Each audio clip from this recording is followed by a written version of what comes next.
Anapaka aompotsika tsirairay avy ane ny fiadanan'i Kristy. Amin'izao andro Pentekosta izao, nomeny tompotompony isika andray ny afatry ny tenin'Andriamanitra araka ny baikony amintsika nandatsahany ny Fanahy Masina. Eritrereto tsara fa amin'ireo tenin'Andriamanitra izay natolotra ho antsika anio ry havana malala dia misy resaka fambolena. Dia manontany ianao aho hoe rehefa mamboly moa atao ahoana tompoko? Tsy maintsy avy any ambony no alatsaka ny anaty tany dia maniry ny zavatra iray. Dia tahaka izany koa ny Fanahy Masina. Avy any ambony no milatsaka amin'ny olona. Tahaka ny voafafy izany ny filatsahan'ny Fanahy Masina, tsarovatsika amin'izao Pentekosta izao. Ny voa tsy maintsy avy aty ambony, aletika ny anaty tany. Avy eo tahaka izany koa ny Fanahy Masina, avy amin'ny Tompo Andriamanitra koa ny Fanahy Masina avy any an-danitra. Araka izany ho raisintsika manokana ny asan'ny apôstôly izay vakiana teo aloha ny amin'ilay hoe misy ny asan'ny Fanahy Masina ka ahafahana mijoro vavolombelona izany. Tahaka izany koa ny jaona toko fahatelo ny amin'ny fahateram-baovao. Fa izay tena ampirenantsika fototra ny toriteny anio dia ny Isaia toko 7:7 andininy voalohany ka hatramin'ny 5. Mbola ao anatin'ny fahababoana no ampanantenana ny zanak'Israely fa handatsaka ny fanahy amin'izy ireo ny Tompo Andriamanitra. Ny Kristiana feno ny Fanahy Masina raha no lohatenintsika amin'izao Pentekosta izao. Feno fa tsy tapatapany hoe mikobana na koa hoe mihoatra be fa lay tena feno dia amin'ny fatrany tsara. Zaraintsika telo ny afatra manokana amin'izao Pentekosta izao. Kristiana feno Fanahy Masina voalohany mitsimoka. Tadidi ve ilay hoe afafy ny voa teo? Mitsimoka. Rehefa avy mitsimoka dia mitombo. Rehefa tondraka tsara, izany ilay mitsimoka kely iny, mitombo ilay mitsimoka kely iny. Ary rehefa famitelony dia maniry sy misandraka ary mamony. Ireo no afatra telo goavana amin'izao Pentekosta izao. Kristiana feno Fanahy Masina voalohany mitsimoka. Sao vaky ny teny andiny voalohany sy faharoa amin'ny Isaia toko 7:7. Fa ankehitriny miain'oro Jakoba mpanompoko sy Israely izay nofidiako. Izao no lazain'i Jehovah izay nahary anao sy namorona anao hatrany am-bohoka sady namonjy anao. Aza matahotra ry Jakoba mpanompoko ary ianao ry Israely izay nofidiako. Araka ny tsahivana teo any am-pahababoana, ampitsimoana ao anatin'izy ireo ny tsiahy ny amin'ny maha-olom-boafidy ny zanak'Israely ho avy ny Tompo hamonjy ny zanak'Israely. Mitsimoka ao anatin'izy ireo zany ny fanantenana fa ho voavonjy izy ireo. Manamafy izany ny filazantsara araka ny Jaona toko 7:2. Nakao amin'ny Jesoa mangingina Nikodemosy. Nikodemosy nakao amin'ny Jesoa no nialina ka nanao tamin'ny eo raby io. Fantatray fa nampampianatra avy amin'Andriamanitra ianao. Fa tsy misy olona mahay manao izao famantarana nataonao izao raha tsy Andriamanitra no momba azy. Efa nitsimoka tao amin'ity mpanompon'Andriamanitra vaovao ity koa Nikodemosy ny ahafantarana ny Tompo. Nitsimoka tao anatiny hoe iray Andriamanitra izy Nikodemosy sy Jesoa. Ary ao anatin'ilay alina miafinafina. Miafinareo namana izy satria raha tratra eo izy dia ho voahenjika mafy. Nitsimoka tao anatin'ny Nikodemosy le te-hiaiky an'i Jesoa fa tsy samy sehoseho izy. Ary mety manjoantsika koa izany no mety ho tahotra ny amin'ny fijoroana vavolombelona. Ary manapirofo izany ny asan'ny apôstôly toko 4 andininy 5 sy ny andininy 6. Ary petera feno Fanahy Masina dia nanao taminy hoe ry mpanapaka ny vahoaka silo olona raha adininy izahay ny an'io ny amin'ny asa tsara natao tamin'ny nahasitranana ilay lamalemy. Adininy izy ireo io izy io fanjoro ho vavolombelona. dikan'izany efa nanomboka ny asa misiona amin'ny mpianatra ka nitsimoka tao aminy fahasahiana nijoro vavolombelona na dia mafy sahady aza ny fanenjehana azy ireo. Ahoana no ampiarantsika izany amin'izao fotoana izao? Asan'ny Fanahy Masina ho antsika Kristiana mitsimoka ao anatintsika ny fahafantarana ny lalana hitondra amin'ny Tompo ny fiainantsika. Kaoka tsy ho zatra fotsiny tsika satria tsy Kristiana ara-pahazarana isika na Kristiana ara-pirazanana isika, fa tsy maintsy mitsimoka isika ary zavatra vao mitsimoka tsy maintsy kenakenaina fa mora maty. Ianao io koa mety ao anatin'izany fazy vao mitsimoka izany kenakenao sao mora maty, satria izay no maha-Kristiana voalohany ianao feno ny Fanahy Masina. Rehefa avy mitsimoka ary ianao dia mitombo voatondraka tsara, ary izay ny ivony amin'izao andro Pentekosta izao. Isaia 4:7 fandatsaka rano amin'izay mangetaeta aho, arika ho amin'izay tany karakaina, eny andatsaka ny fanahiko amin'ny taranakao aho ary ny fitahiko ho amin'ny terakao.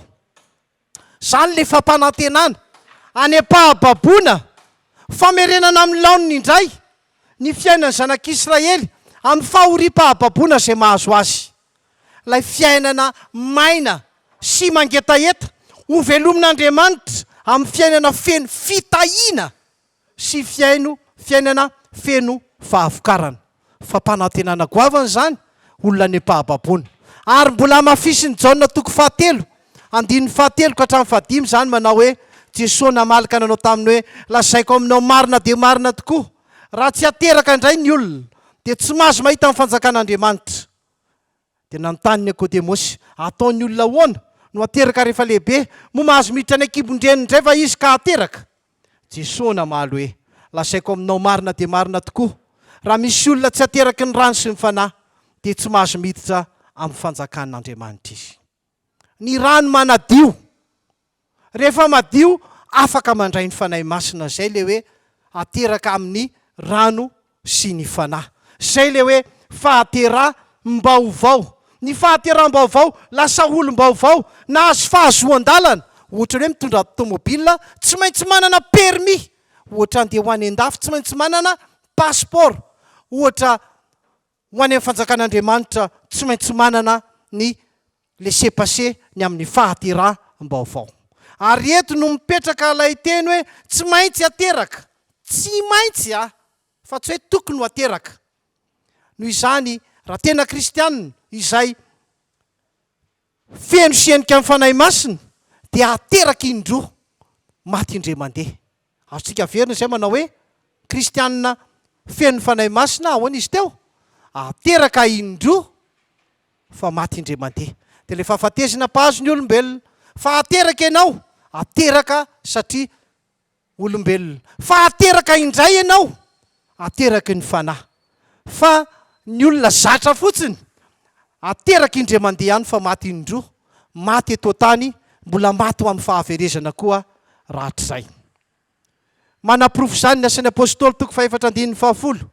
Dia aoko ho fantatrareo rehetra sy ny olona rehetra fa ny anaran'i Jesosy Kristy avy any Nazareta izay nomboanareo tamin'ny hazo fijaliana, fa natsangan'Andriamanitra tamin'ny maty kosa, dia izy no itsanganan'io lehilahy io finaritra eto imasonareo. Amin'io fotoana io nge manatrika eo na amin'ny baiko hoe alao omboana amin'ny hazo fijaliana Jesosy menamenatra sy mangayay tonoon'ny Petera hoe nareo no nanombo azy. Sao nareo mahita n'io lehilahy finaritra io, izay indray no adininareo.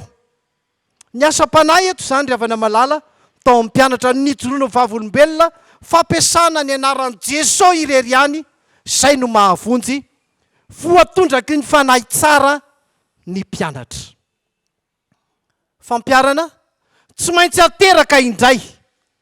Tandremo sao diso hevitra, sao dia tompona andraikitra eo amin'ny fiangonana nefa tsy teraka indray, sao mpivavaka be nefa tsy teraka indray, sao dia mpahay sy mpampianatra soratra masina be nefa tsy teraka indray. Mety azo tohizina koa hoe sao dia dekona nefa tsy teraka indray, ary indrindra sanatr'izany sao dia pastera, aleo tsy tenenina mafy nefa tsy teraka indray. Dia azotsika raisina sao dia mpampianatra iskoolelady nefa tsy teraka indray, sao dia mpitoriteny nefa tsy nateraka indray. Nateraka indray zany eto fitombona. Rehefa avy nikenakenaina tsara na ray Fanahy Masina ny tsimoka, mila mitombo eo anatrehan'Andriamanitra. Ary izay mitondra amintsika amin'ny tapany fahatelo, ny Kristiana feno Fanahy Masina rehefa mitsimoka sy mitombo dia maniry, misandraka ary mamony misy voany. Izay ilay voany miendrika ny fibebahana. Ny Isaia 4:7-7 izay efa nisarihana ny saintsika teo dia mbola mitarika antsika amin'izany manao hoe: dia haniry eny amin'ny ahitra tahaka ny hazo malahelo, eny anilan'ny rano mandeha ireny.